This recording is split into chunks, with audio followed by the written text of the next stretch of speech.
Hey guys, my name is Anthony and in today's video I'm going to be giving you the 6th installment of my beginner's track guide series, and for today we're going to be at Catalonia in Spain. For this track, it is a pretty fun track to drive, and it's actually Formula 1's testing track. And the reason why they use this track as a testing track is because this track actually has pretty much every single corner you can imagine in an F1 calendar, and that's why they use it. And it's a pretty good track to actually practice on if you want to sort of learn something. Maybe you want to learn how to take certain corners without ABS, or maybe you just want to learn how to drive without assists, or maybe you're new to F1 and you just want to learn how to play the game. I would honestly suggest going on time trials and choosing Catalonia, because it is a type of track that has every type of corner that you can imagine, and it has all the corners that all the other tracks would have. So I definitely recommend, if you're new to the game, going on this track and sort of practicing it just so that you can get used to how the car feels. But as we come into this, pretty much the last sector of the track now, this last sector actually has been improved since F1 2019, especially the little chicane at the end you'll see. And actually coming into this corner now, there's no grassy area there, so there is a new braking point in my opinion for that one. And as you can see, we actually elevate up now instead of going downhill like we did in the final game. But sadly I got a little bit of a squiggle there at the end of the lap and it sort of compromised my time, and we got a 14.9. So getting into the actual in-depth analysis of this track, for the first corner you want to brake in between the 150 meter board right where that grey patch is. And as you can see, I've slowed the clip down because as usual you want to brake in a straight line, and then as you go in towards the corner you do want to actually mount the car on these two curbs. In this game it's the best way to basically make up time on this track. And then this third turn is pretty much flat out pretty easily, and then coming into turn 4 now, there's two braking points. There's the actual board itself, or there's a white line underneath the board. I'd recommend using the actual board itself because of how big it is. And then you want to shift down into 4th or 3rd gear depending on what you need. And then coming into the next turn for turn 5, I brake pretty much where that white box is. As soon as I pass that white box, I start braking. Brake down into 1st on this occasion, but you do want to use 2nd most of the time, especially if you're in a race. And then coming into this turn now, turn 7, you want to brake at the start of that curb. And then coming out of the exit on 2019, you could go a little bit wide here, but on F1 2020 you don't want to go wide on that curb, or else you will invalidate your lap or get a time penalty if you're in a race. And then that turn 9 there is flat out pretty easily. And then coming into turn 10, you want to brake in between the black box and the 100 meter board, and then you want to shift down straight down to 1st gear just to get the car rotated around, and then short shift up to 2nd to get the most amount of traction. And then coming into turn 13 now, which is pretty much the last like proper braking zone, you want to brake just before the black box, which is different to F1 2019. We had a little grass area that we use as reference. And then these sort of corners are pretty much you know, just out regular chicanes. And sadly coming out of this corner I did squiggle a little bit and we did lose a little bit of time, but we still managed to get within the 14. So I'm going to leave you guys now for the setup of this track.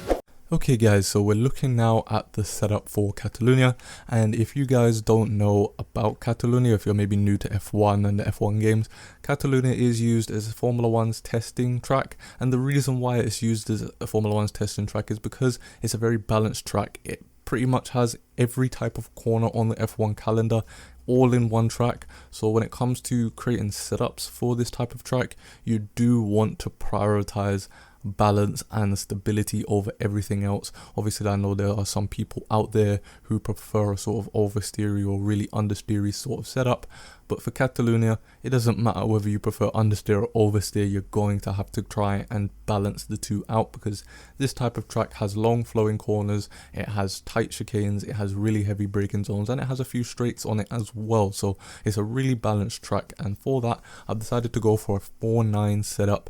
I actually got this from a YouTube video from Veloce James. I've seen his setup. I didn't really look at the entire setup from him, I just literally looked at the wings because I wanted to see what other people were using, and I decided to test 4.9, and it works pretty much with the setup that I've created here. So I know the F1 games are sort of a little bit different when it comes to the platforms, and he's on PC whereas I'm on Xbox, but 4.9 just works, and I think that you guys should probably use it, or maybe go one click up and one click down. It really just depends on what you prefer, but I think 4.9 is a pretty good basis to start. For the transmission, I've gone for 50-60. Usually I would go for 50-65, but for Catalunya and F1 2019, this was my default, so I've decided to go with it again, and it seems to work again, so I'm just sticking with the 50-60. I like the way it works. So yeah, pretty much that's all for that. And then for the suspension geometry, as I said, Catalunya is a really balanced track. It does have many different type of corners, so that's why I've really gone for the sort of aggressive setup when it comes to the camber. I've really gone for that corner stability in terms of how the wheels are angled in the car. And then as you can see, I've got the front toe set as around about the usual that I would have for a setup. But for the camber, I've really gone a little bit more aggressive than I usually would, mainly because it is a track with many different type of corners.